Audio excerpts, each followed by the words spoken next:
Assalamualaikum warahmatullahi wabarakatuh, teman-teman. Halo, perkenalkan nama saya Dia Salma Oktava Aini dari IAIN Salatiga, program studi PGMI kelas B semester 6. Nah, di sini saya akan mengupas secara singkat mengenai tujuan, fungsi, dan kedudukan dari bahasa Indonesia. Jadi simak videonya sampai akhir ya, supaya kita dapat mengetahui atau memaknai lebih mendalam mengenai apa sih itu bahasa Indonesia.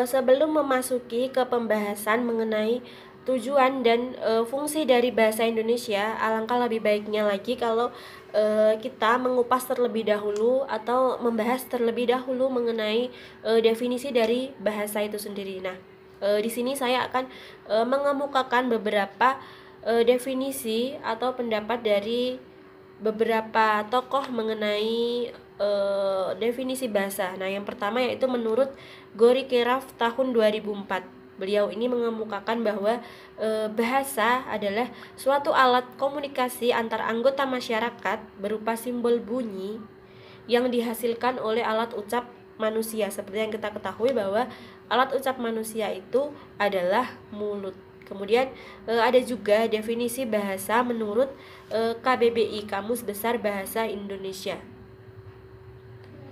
Nah, menurut KBBI sendiri, Kamus Besar Bahasa Indonesia, bahasa adalah suatu sistem lambang bunyi yang arbiter yang digunakan oleh sekelompok masyarakat untuk bekerja sama, berinteraksi, dan mengidentifikasikan diri. Nah, dari dua definisi tersebut dapat saya tarik kesimpulan bahwa bahasa adalah suatu alat untuk berkomunikasi yang dapat disampaikan melalui lisan, tulisan, maupun media lain yang sudah disepakati oleh pihak yang akan berkomunikasi.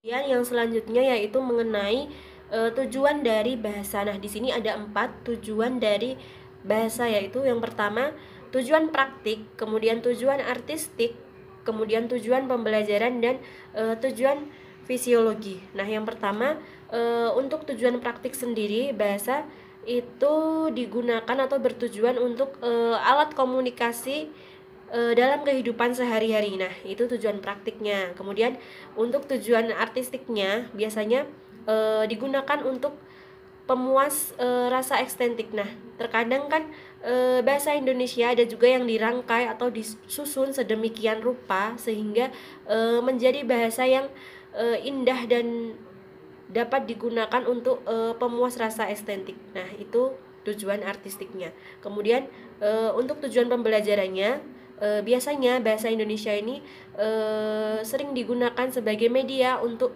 pembelajaran bahasa, untuk media pembelajaran berbagai ilmu pengetahuan, baik dalam lingkup bahasa itu sendiri maupun dari luar lingkup bahasa itu sendiri. Kemudian ada juga tujuan bahasa sebagai fisiologi. Nah, biasanya bahasa sebagai untuk tujuan fisiologi ini biasanya digunakan untuk mempelajari naskah-naskah tua, gunanya untuk menyelidiki latar belakang sejarah manusia, kemudian untuk menyelidiki budaya, adat istiadat, kemudian bisa juga untuk menyelidiki perkembangan atau sejarah dari bahasa Indonesia sendiri.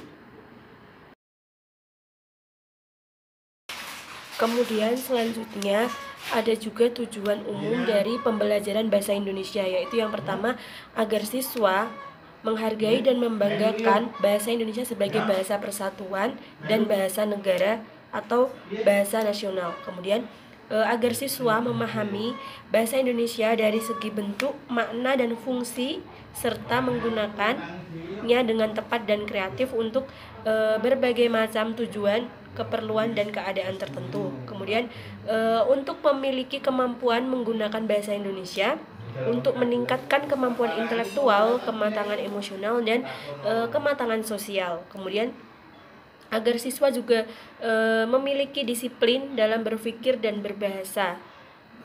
Contohnya seperti dalam saat berbicara dan menulis bahasa Indonesia. Kemudian agar siswa mampu menikmati dan memanfaatkan karya sastra untuk mengembangkan kepribadian, memperluas wawasan kehidupan, serta meningkatkan pengetahuan dan kemampuan berbahasa.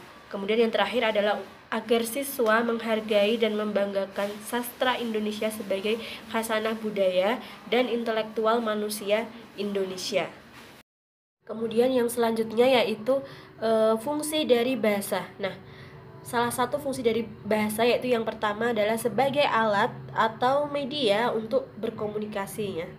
Kemudian yang kedua adalah sebagai alat untuk ekspresi diri. Jadi kita perlu mempelajari bahasa agar kita dapat menyampaikan apa yang kita rasakan kepada orang lain, agar ekspresi kita dapat tersampaikan ke orang lain, dapat dibaca oleh orang lain. Kemudian bahasa juga digunakan sebagai interaksi dan adaptasi sosial. Ini biasanya digunakan untuk bersosialisasi baik di dalam lingkungan sendiri maupun di lingkungan yang baru. Kemudian bahasa juga digunakan sebagai alat kontrol sosial. Nah, di sini apa sih maksud dari alat kontrol sosial itu? Nah, alat kontrol sosial itu biasanya digunakan untuk sebagai usaha untuk mempengaruhi tingkah laku dan tindak tanduk dari orang lain. Nah, semua kegiatan sosial akan berjalan dengan baik karena dapat disatukan dengan menggunakan bahasa. Jadi bahasa ini fungsinya untuk mempengaruhi sikap dan pendapat orang lain, seperti itu. Dan selanjutnya yang terakhir yaitu mengenai kedudukan bahasa Indonesia. Nah, di sini ada 3 kedudukan dari bahasa Indonesia, yaitu yang pertama sebagai bahasa persatuan atau bahasa nasional atau bahasa negara. Kemudian yang kedua yaitu sebagai bahasa daerah. Kemudian yang ketiga sebagai bahasa asing. Nah, kedudukan bahasa Indonesia sebagai bahasa persatuan atau bahasa nasional sendiri itu biasanya berfungsi sebagai lambang nasional, lambang kebanggaan nasional, kemudian bisa juga sebagai identitas sosial, kemudian alat pemersatu masyarakat yang berbeda latar budayanya, kemudian alat penghubung antar budaya dan antar daerah. Kemudian untuk kedudukan bahasa sebagai bahasa daerah biasanya fungsinya sebagai lambang kebanggaan dan lambang identitas daerah. Kemudian bisa juga sebagai alat penghubung di antara keluarga dan masyarakat daerah. Kemudian dapat juga sebagai sarana pendukung budaya daerah dengan bahasa Indonesia. Biasanya bahasa digunakan sebagai bahasa pengantar pada tingkat pemula di SD di daerah tertentu untuk memperlancar proses pembelajaran atau KBM. Kemudian kedudukan bahasa Indonesia sebagai bahasa asing biasanya berfungsi sebagai alat penghubung antar bangsa. Kemudian bisa juga digunakan sebagai sarana pemanfaatan ilmu pengetahuan dan teknologi modern untuk pembangunan nasional. Nah, itu dia kedudukan bahasa Indonesia di bahasa nasional, bahasa daerah, dan bahasa asing.